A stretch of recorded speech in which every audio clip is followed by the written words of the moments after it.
बिस्मिल्लाहिर्रहमानिर्रहीम। अस्सलाम वालेकुम वरहमतुल्लाहि वबरकातुहू। दोस्तों, आप अपना यूट्यूब चैनल पाक न्यूज़ 55 देख रहे हो। मैं अहमद खान।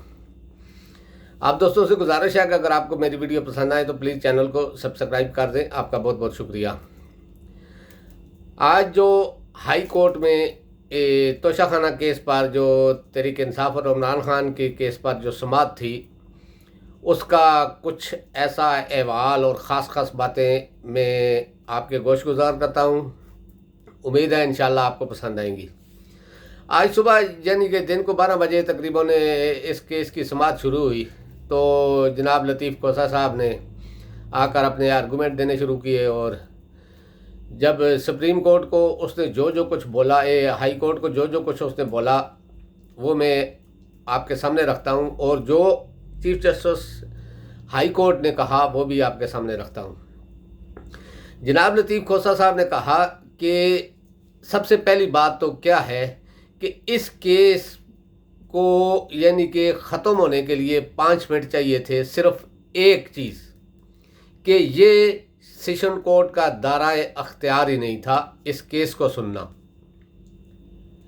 और जब सेशन कोर्ट को ये केस गया, ये केस मजिस्ट्रेट ने सुनना था, जो उस एरिया का मजिस्ट्रेट होता है उसने सुनना था। सेशन कोर्ट ने यानी कि ट्रायल कोर्ट ने ये केस नहीं सुनना था। जज हुमायूं दिलावर ये केस नहीं सुन सकता था। फिर उसके बाद यानी कि जज हुमायूं दिलावर को जब आपने केस रेफर किया तो हम बार बार आपके पास सारे हमने सबूत रखे हुए हैं। हम बार बार आपको कहते रहे कि इसको इधर से हटा दें। पहले यानी कि असल चीज़ क्या हुई थी कि जब जनाब लतीफ़ खोसा साहब ने आर्गूमेंट शुरू किए तो उन्होंने कहा कि ये तो केस बनता ही नहीं था, क्योंकि जब हमने दरख्वास्त दी थी कि इस केस का दायरा अख्तियार चेक किया जाए कि ये केस सेशन कोर्ट सुन सकता है या नहीं, तो ये हाई कोर्ट का काम था कि हाई कोर्ट इसका दायरा इख्तियार सेट करता। लेकिन आपने हमें फिर वापस उधर ही कर दिया, उसी के पास, फिर दूसरी बार उसी के पास, फिर तीसरी बार उसी के पास, यानी कि उसी के पास। और उसने जो हमारे साथ किया वो तो दुश्मन भी नहीं करता, क्योंकि इतना जल्दी में उसने फैसला दिया। कोई गवाहों को नहीं सुना, किसी किस्म का कोई यानी कि कोई चीज़ नहीं सुनी, तो फैसला दे दिया। तो हाई कोर्ट के चीफ जस्टिस ने कहा कि उसने गवाहों को सुनने न सुनने की कोई वजह तो बयान की होगी। तो लतीफ़ खोसा साहब ने कहा कि नहीं, उन्होंने कुछ नहीं लिखा, सिर्फ ये लिखा कि ये गवाह गैर ज़रूरी हैं, यानी कि गैर मुतल्लका हैं, इस केस में ये गवाह नहीं चलते। बस उसने ये लिखा कि गैर मुतल्लका हैं। तो उसने कहा ये कैसे हो सकता है कि ये सेशन कोर्ट का जज इस तरह की बात बोले, कुछ तो लिखा होगा। उसने बोला कुछ भी नहीं लिखा। लतीफ़ खोसा साहब ने कहा कुछ भी नहीं लिखा। फिर जब बात आगे बढ़ती रही और जनाब लतीफ़ खोसा साहब ने सब कुछ खोल कर रख दिया, सुप्रीम कोर्ट में जो बात कही थी वो भी बता दी, और हाई कोर्ट को जो पहले उन्होंने जो चीज़ें उसमें दी थी, जो दरख्वास्तें दी, सारी उसमें रख दी।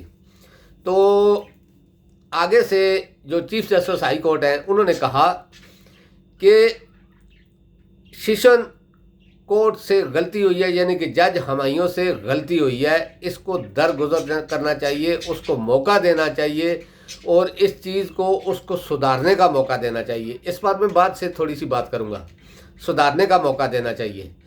तो फिर तहरीक इंसाफ के जितने भी वकला थे उन्होंने अपनी बात की। बात करने के बाद 2 घंटे के बाद उन्होंने कहा कि हम जाते हैं सुप्रीम कोर्ट, क्योंकि हमारी उधर सुप्रीम कोर्ट भी 2 बजे हमारी उधर हाज़िरी है, लाजमी हमने उधर जाना है। आप अपने जो फैसला है हमें सुना दें। तो जो इलेक्शन कमीशन का वकील था वो पुरानी ड्रामेबाजियाँ कि हमें थोड़ा सा टाइम दो। फिर उन्होंने कहा हम अपना वकील, फिर उन्होंने वो नून लीग का एक वकील जो है उसको अपने केस में सेलेक्ट किया, इस तरह की बातें। तो सुप्रीम कोर्ट ने कहा, हाई कोर्ट ने कहा कि ठीक है, आपको हम 5 मिनट का वक्त देते हैं, आप आपस में सलाह मशवरा कर लें, फिर आके आर्गूमेंट दें। तो अभी उनके आर्गूमेंट शुरू हैं, यानी कि हाई कोर्ट में जो इलेक्शन कमीशन का जो वकील है उसके। तो लतीफ़ खोसा साहब और पीटीआई के जो टीम थी वो चली गई है सुप्रीम कोर्ट।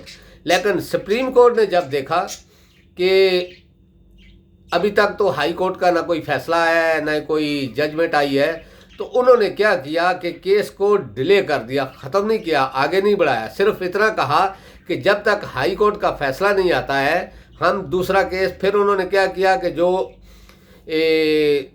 حکومت ہے ان کو بولا، جو حکومت کا اٹارنی جنرل ہے اس کو کہا کہ مجھے ابھی آج ہی مجھے عمران خان کی جیل میں جو سہولیات ہیں اس کی رپورٹ چاہیے. آپ ابھی لا کے دو یا آدھے گھنٹے بعد لا کے دو یا 1 گھنٹے بعد لا کے دو، لا کر دو. یعنی کہ ہمیں وہ چاہیے جو رپورٹ جو ان کو سہولیات دی گئی ہیں یا جس کنڈیشن میں وہ رہ رہے ہیں وہ پوری مکمل رپورٹ چاہیے. اس کے بعد انہوں نے کہا کہ ٹھیک ہے ہم یہ کیس ابھی روکتے ہیں. انہوں نے ختم نہیں کیا کیونکہ ہائی کورٹ یہ اندازہ کر رہا تھا کہ پہلے سپریم کورٹ آہستہ ڈیلے کر رہا تھا تاکہ سپریم کورٹ سے کوئی اس کی تاریخ آگے ہو جائے تو پھر میں کوئی فیصلہ کر دوں یا آگے کی تاریخ دے دوں یا الیکشن کمیشن کو فیور دے دوں یا حکومت کو فیور دے دوں. بس جس طرح کا آپ کو پتہ ہے کہ ہائی کورٹ کا جو سٹائل ہے، جو خاص کر کے چیف جسٹس عمر فاروق صاحب ہیں ان کا جو سٹائل ہے، تو لیکن سپریم کورٹ نے ان کا یہ ارادہ بھی، ان کا یہ جو چل بازی تھی اس کے اوپر بھی مور ثبت کر دی کہ ٹھیک ہے جب تک ہائی کورٹ کی طرف سے فیصلہ نہیں آتا ہم اپنی اس کیس کی کارروائی آگے شروع نہیں کرتے. ہم جب یہ فیصلہ آئے گا اس کے بعد کارروائی کریں گے، ہم انتظار کرتے ہیں. تو ادھر سے بھی ہائی کورٹ کو پابندی لگ گئی. اب میں تھوڑی سی بات کرتا ہوں. جو ہائی کورٹ کے چیف جسٹس نے کہا کہ جج ہمایوں سے غلطی ہوئی ہے، اس کو درگزر کرنا چاہیے، اس کو موقع دینا چاہیے. تو ہم پوچھنے کا حق تو رکھتے ہیں نا کہ ایک بے گناہ کو جب وہ چیخ کر کہہ رہا تھا، اس کے وکلا کہہ رہے تھے کہ یہ کیس آپ کے دائرہ اختیار میں نہیں ہے یا پھر آپ سننا ہے تو کمپلیٹ کیس سنیں، تو نہیں سنا گیا. اس کو سزا دے دی گئی 3 سال کے لیے. 3 سال کی سزا کے بعد نااہلی ان کی کر دی گئی. اس کے بعد ان کی جو ضمانتیں منسوخ ہو رہی ہیں ہر کیس میں، یہ اس کا کون ذمہ دار ہے؟ اور جو وہ سزا کاٹ رہا ہے، ایک بے گناہ آدمی جو سزا کاٹ رہا ہے، جس حالت میں اس کو رکھا گیا ہے، اس کا ارجانہ کون دے گا؟ ہم ہائی کورٹ سے یہ بات پوچھنا چاہتے ہیں، اور خاص کر کے چیف جسٹس ہائی کورٹ جناب عمر فاروق صاحب سے کہ اس کا ہرجانہ کون دے گا؟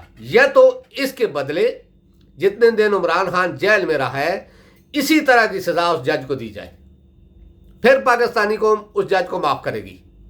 ایسی سزا، اسی طرح کی سزا، اور اس کی نوکری بھی جو ہے اس کو اسی طرح کیا جائے جس طرح عمران خان کے ساتھ انہوں نے نائلی والا قصہ چلایا یا جو بھی ہے، یا جو ضمانتیں کینسل ہوئی ہیں اس طرح. تو سزا تو بنتی ہے، کیونکہ جب ایک بار کسی کو سزا ہوگی تو تب فیصلہ سوچ سمجھ کر دیا جائے گا، ورنہ اسی طرح نوٹوں کے پیچھے یہ لوگ بھاگتے رہیں گے، غلط فیصلے دیتے رہیں گے، بے گناہ لوگوں کو سزائیں ملتی رہیں گی، بے گناہ لوگ اپنی چیخیں چلانا بھی ان کے کسی کام نہیں آئے گا. تو یہ تو میری اس پر بات ہے. اب میں بات کرتا ہوں، اور آج ایک اور راز کھلا ہے. یعنی کہ عمران خان کو 3 سال کی سزا ہوئی تھی، لیکن آپ جناب لطیف کھوسہ صاحب نے ہائی کورٹ میں کہا کہ جو صدر مملکت نے 14 اگست کو جو اعلان کیا تھا کہ پاکستان کے جتنے بھی قیدی ہیں ان کی 6 مہینے کی سزا معاف کرنے کا میں اعلان کرتا ہوں. تو عمران خان کو بھی سزا ہوئی تھی 6 مہینے، تو چلو وہ چلے گئے، 2.5 سال رہ گئے. لیکن ایک دن بھی کسی بے گناہ کو سزا دینے والے کا جرم یہ ہے کہ اس کو الٹا پھانسی پر لٹکا دیا جائے، کیونکہ بے گناہ کو کس چیز کی سزا دی جا رہی ہے. تو دوستو اب تک کے لیے اتنا. انشاءاللہ نیکسٹ ویلاگ میں جب یہ فیصلہ آ جائے گا تو انشاءاللہ آپ سے بات کروں گا. اللہ پاک آپ سب کو اپنے حفظ و امان میں رکھے. دعا کریں کہ پاکستان اچھا رہے اور عمران خان حق پر ہے تو انشاءاللہ اس کو آج ریلیف نہیں، اس کا فیصلہ اس کے حق میں ہوگا انشاءاللہ.